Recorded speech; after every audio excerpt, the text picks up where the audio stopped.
Welcome to all of you. This is an amazing group of people. Give yourselves a hand.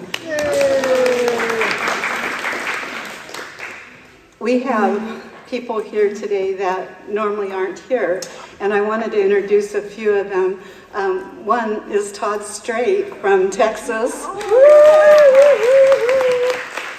He grew up in this church right alongside of Matt, and so we're just grateful he's here today. And also Steve Foster's sister, Deanna, is staying with him while she recovers from a broken hip. And we're delighted to have Matt's extended family here. What a nice supportive group.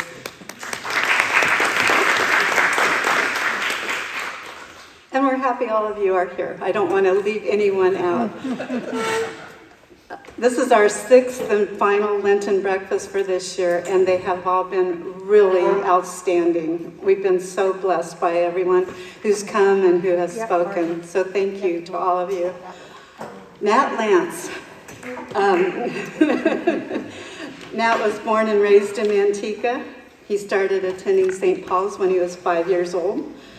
He was a member of the Cherubim Music Discovery Choirs. He went through youth group, and he was also a leader of the youth group. Matt is a forklift driver. He's a 1993 graduate of Manteca High School. He lettered in soccer and track. He won awards in art. He even one time won one for the best in show.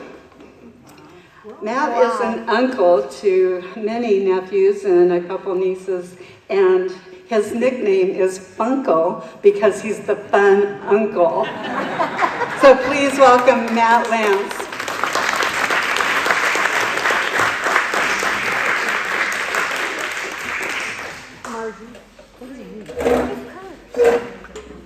Well, good morning. And man, I can feel the love in this room. You know, a lot of you, majority of you have, over the years, watched me, grow into, this young man that I am today. But the journey wasn't always easy, and there was, some roadblocks along the way. But as you heard, I was born and raised here in Manteca, and born May 20th, 1974. And we moved into our house, just a few blocks away from here on Palomino Street when I was about 6 months old. And man, there was nothing like growing up on Palomino Street. The neighbors we had, the memories, all of that I'll cherish the rest of my life. But the neighbors we had were more than just neighbors. They were like family. And across the street from us, we had the DeRuses, Jim and Patty DeRuse. And their 3 kids, John, Molly, Katie. But Jim and Patty were, over the years have been like, second parents to my sisters and I. And I love them for that, for always, being there, and thank you. And next door to them, we had the Yeagers, Mick and Marilyn, and their 2 boys, Aaron and Eli. And Aaron and I were the same age. We grew up together. We thought of each other as brothers. And born the same year. I was born in May of '74, and he was born in December. And then next door to us, we had the Hendrickses, Marion and her 2 boys, Kevin and Brian. And Kevin was a little jerk. And at some point got kicked out of his house and got sent to his dad's in Stockton. And rightfully so, because he was a little jerk. But and then down the street we had the Carneses, Trulin and Judy, and our favorite babysitter, Catherine, who's like our big sister, and I love her. So thank you for being here. And but her dad, Trulin, was very instrumental in when I was in high school because I struggled in math. I was good in it until they brought in the alphabet. And then I was lost, but he helped me understand it and get through it to where I was able to graduate. And I love him for that. And he was a adult chaperone when we were in youth group when we went to Sierra Service Project one year. And so thank you, Truman. I love you. And across the street from them, we had the Goodwins, Jason and Kevin. Never really met their parents, but Jason and Kevin, grew up with us as well. Went to Shasta with us at Manteca High, and of course, they were in youth group with us as well. And then in between the Carneses and the Goodwins and us on Palomino was the Marshalls, and Charlie and Peggy and their daughter Kim, and you ever want to see an amazing yard? Charlie was always in the yard working on the yard, and so whenever us kids were riding around on our bikes and stuff, and Charlie was taking a break from his working in the yard, he would always ask us, hey, you guys want to join me for some lemonade? And he always had Country Time lemonade in his garage, and so he always made sure that we were well hydrated. And anybody that lives in Manteca and in this valley, how hot it gets in the summertime. But yeah, there was nothing like growing up on Palomino Street. The games that we played, all of us, we were outside playing all day, every day.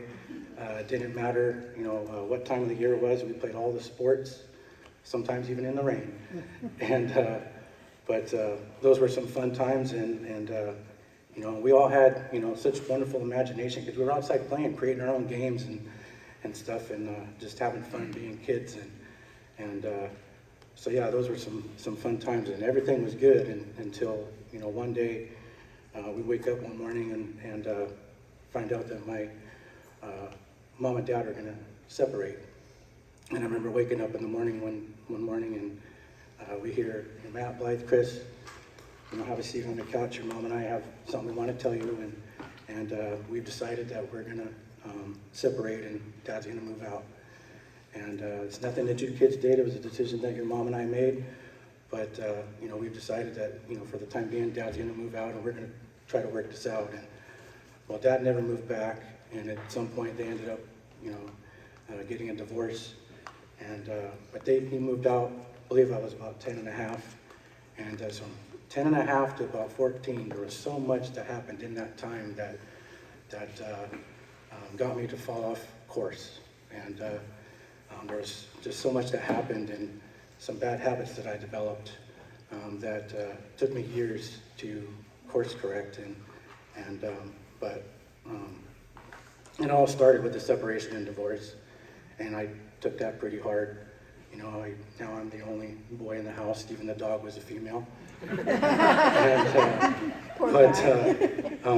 And so at times I felt like I had to fight for attention, and prior to my little sister being born, we decided to do an add-on to the house, and so we no longer had a garage. We used to have a 2-car garage, and that garage became our dining room, laundry room, and my bedroom, and it's on the other side of the house. And so now here I am.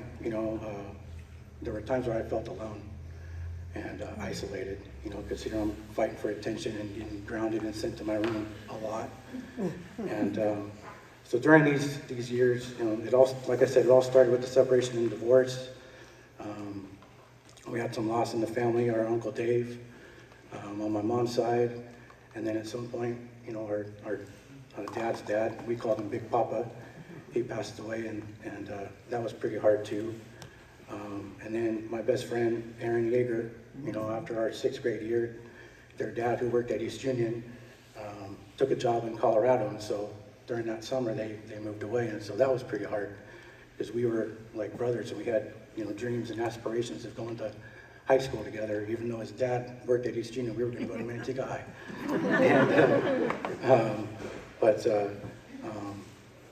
And then when I grew up, I had a stutter until about 1st grade, and I was a very shy kid. Still kind of am shy, not so much as I was when I was a kid, that's for sure. As I now have a voice. But I had a stutter until about 1st grade, and found out that that stutter was due to how I was hearing things. And so they got tubes in my ears, and my ears got drained, and now I'm hearing things better, and here I am. But because of that stutter, I was held back and had to do 2 years of preschool because my parents felt I wasn't ready for kindergarten. But it suited me fine. I didn't know at the time, but as I got older, it was perfect for me, especially being a shy kid. But The only thing I really had going for me, you know, in school was I was one of the oldest ones in class, and I can play sports. And it seemed like, you know, a lot of us growing up, you know, in that time, you know, we could all play any sport and pick it up pretty quickly. I know I could, and be competitive, and that's all I really needed to do. But that kind of gave me a voice, and so that was the only time I really felt comfortable. But after the separation and divorce, and the way I took things, and all this loss and everything was so hard that I just turned off, and I quit trying in school. It affected me in soccer, and a funny little story about soccer was I was about 14 years old, and one of the city league soccer teams I played in with MASL, Manteca Area Soccer League, was Arsenal's. And we had the new coach, Ted Walker, who was a Scotsman. He was from Scotland, so he had a little bit of an accent. And so we couldn't really understand what he was saying at all times. But so, funny story was we get to our first game, and we had this, kid on our team named Paul Geis. And here I thought I was short, but Paul was 5 foot, maybe 5'2" if he's lucky. But he was, very athletic. And so here we are, playing soccer, and all I hear from across the field from the coach was, "Kick it to the wee man, kick it to the wee man." I'm like, what is he saying? I have no idea what he's saying. And so I keep hearing it at different times, and finally I come off the field, during the timeout, and he's just reading me the right act. "I told you, kick it to the wee man, kick it to the wee man." I'm like, I don't know what he's saying. And so Mom sees that he's scolding me, so I must have done something wrong. And so she comes over there and says, "You need to listen to your coach." And I said, "Mom, I don't know what he's saying." She said, "Well, what's he saying?" I said, "I think he's saying, tell me to kick it to the women." So she starts laughing, and the coach heard that, and he, understands it. Oh, maybe I need to explain myself a little bit better.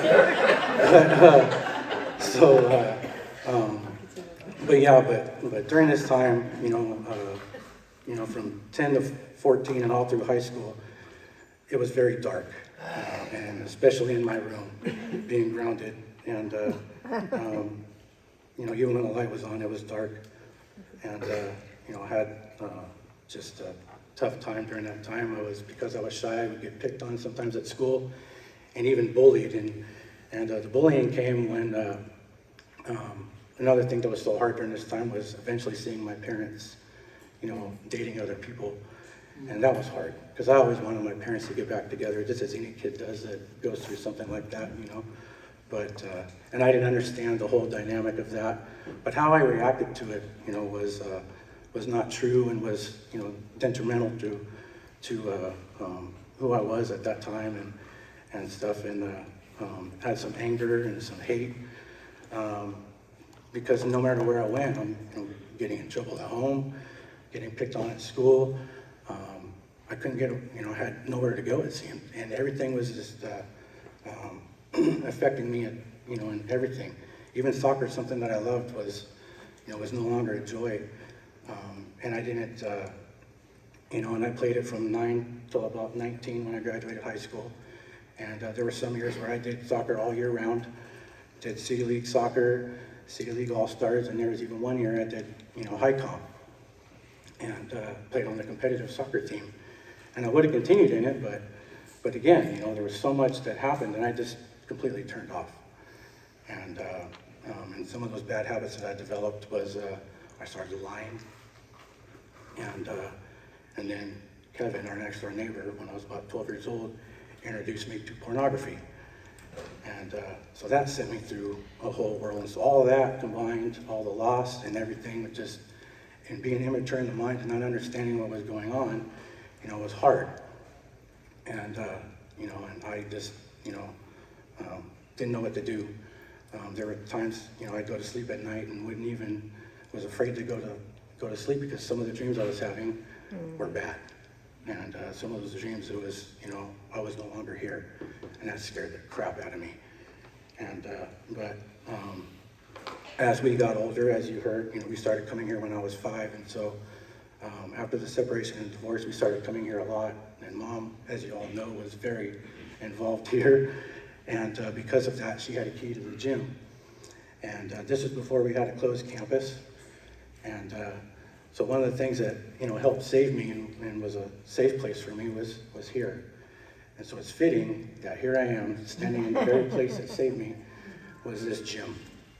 And so at night, there were times where, and nobody knew this, I would sneak out of my room and get the key from our key ring, go back to my room, sneak out my bedroom window because it's on the other side of the house, and I would have my basketball wedged in our bike frame as we did, and I rode here.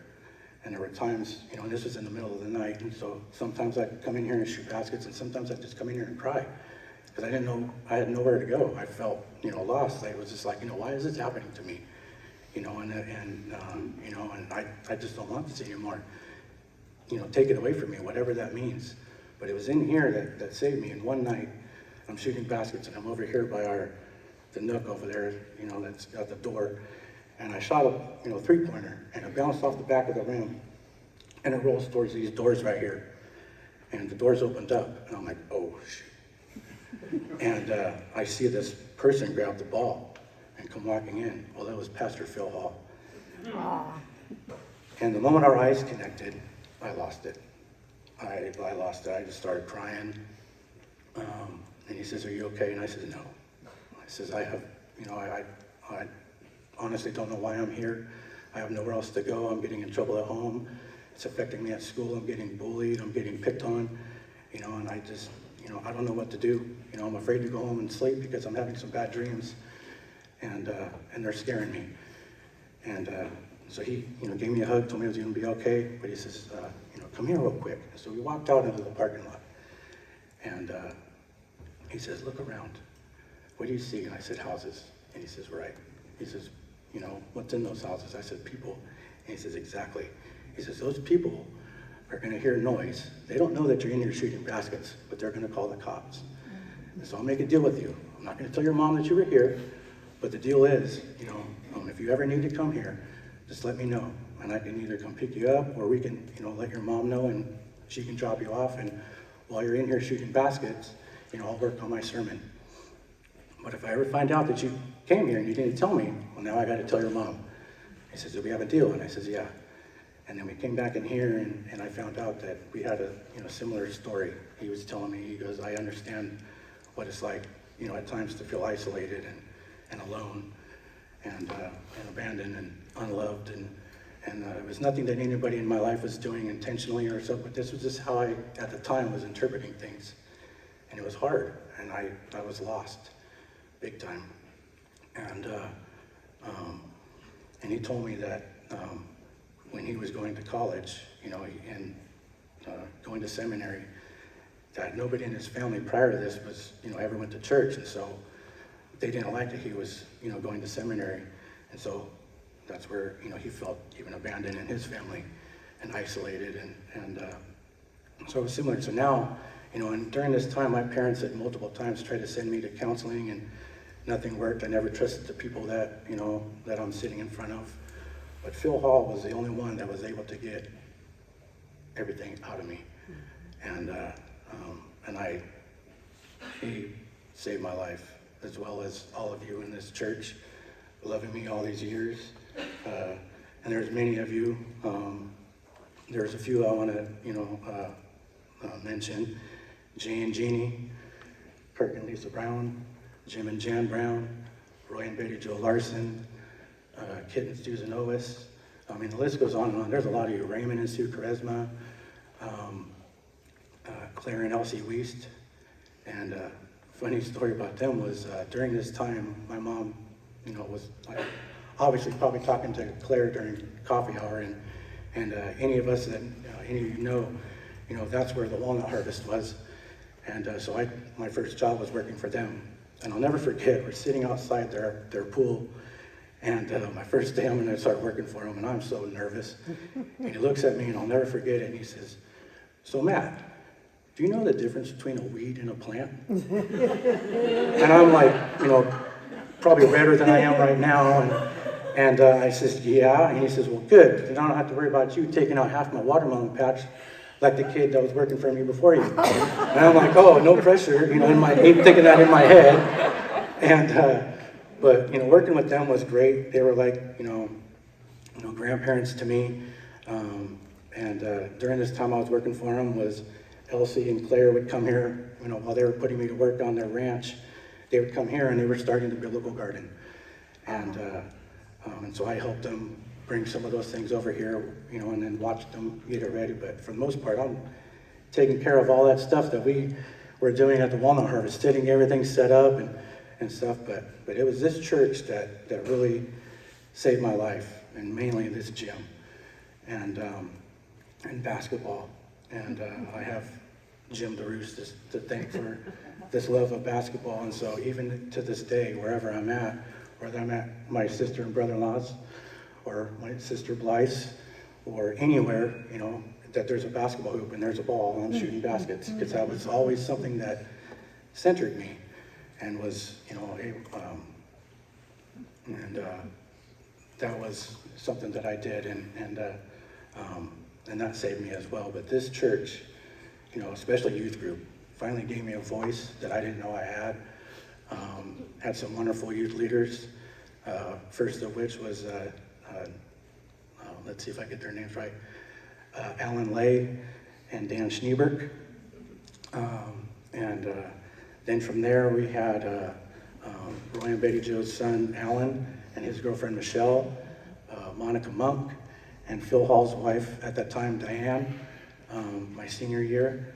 And then there was many chaperones that we had, but yeah, it was this church that really saved my life, and what turned me around was here.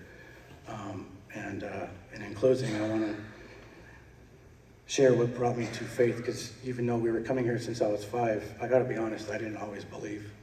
I was a physical believer, and with everything that was happening in my life, growing up, I thought, if there is a God, why is all this happening? And I had a lot of questions, and I didn't know that when I was coming here crying that I was establishing my relationship with Christ. But what saved me was my mom, and when she got cancer the second time. And I remember, when we got that news, it rocked me to my core, because she was so important to the girls and I. And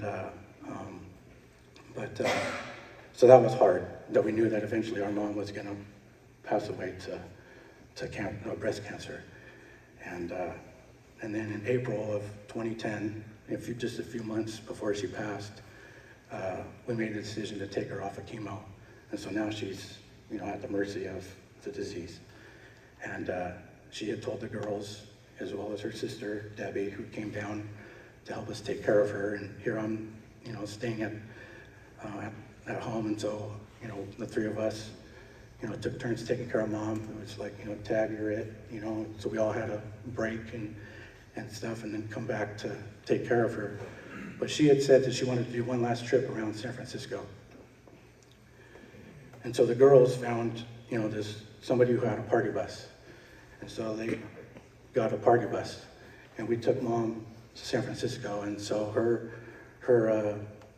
older sister, Debbie, came down with her son, Jason, and his wife at the time, Lindsay.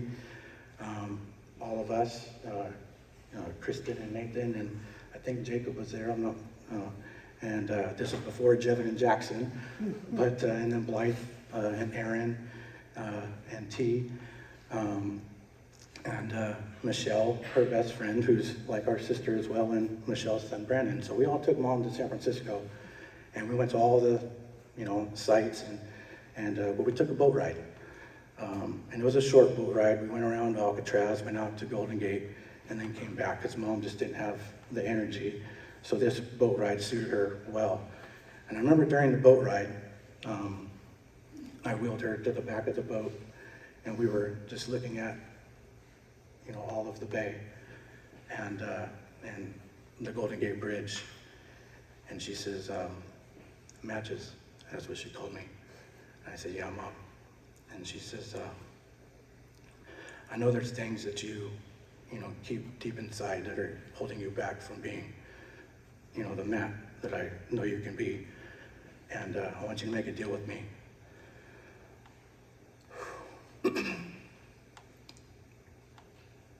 when I take my last breath, I want you to let me take those things with me so you can fly.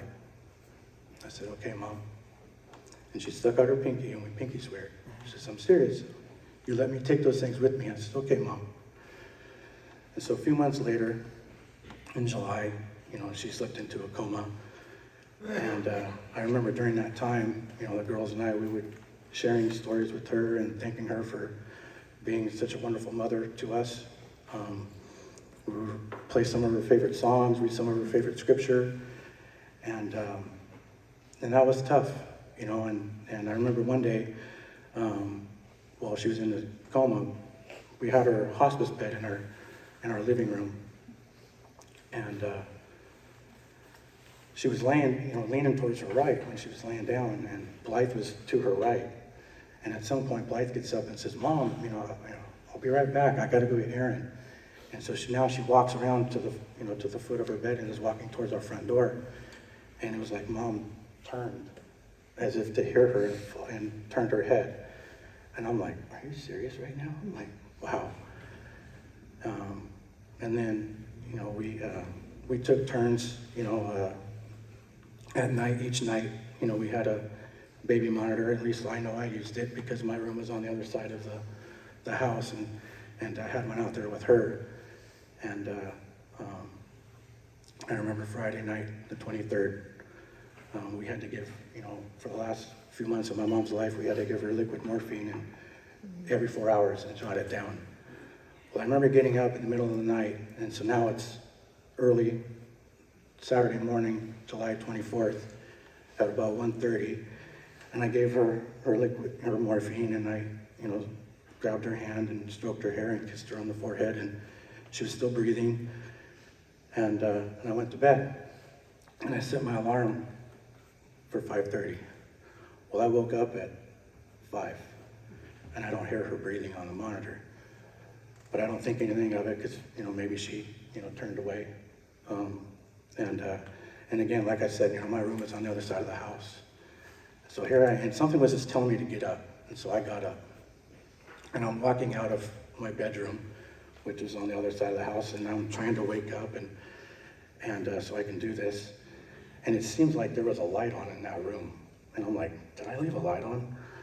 And so I get into the kitchen, and now if I wanted to, I can literally see her. And but I'm not looking in her direction because I'm focused on getting the morphine ready, and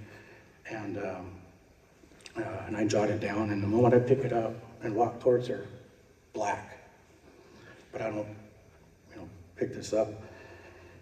And so I walk in and I set it down on the table we had next to her. And I grabbed her hand and started to pray. And while I was praying, I can smell my grandmother's shower gel. And I say that because my grandmother passed away 1 month to the day that I graduated high school in '93. And across the bed, I can feel my grandfather, and he passed away in '97. And I'm just, like, wow. And because I was a physical believer, I believe it was God saying, here I am. And he was allowing her parents to come take her home. And so as I prayed, I grabbed her hand and I'm stroking her hair and I kissed her on the forehead. And I prayed and I says, this is Mom. It's okay. We got this. You go get some rest. And because she loved angels, I says, you go get your angel's wings and you fly. And we will see you when we see you. And the moment I woke up, seconds later, cold, and she was gone. And I'm like, wow. And ever since then, I wanted to expand on that. And I knew that at that moment that there was, a Heavenly Father in heaven who loves us. I just didn't know it at times because I was lost in the fog or lost in the wilderness or however you want to say it. And a lot of it was because of things that I created on my own that were not true and were toxic. And I was finally out of the dark. And ever since then, I've just been involved in so many different men's groups or studies that we did here, whether it was Alpha or even, the 5 love languages, and mine is quality time and words of assurance. And I'm going to say that again. Mine is quality time and words of assurance. And there were times in my life where I wasn't getting those things. And it was my reaction to that put me on that path that I was on. And so here I am. And I think we'll end right there. So thank you. Thank you, Matt.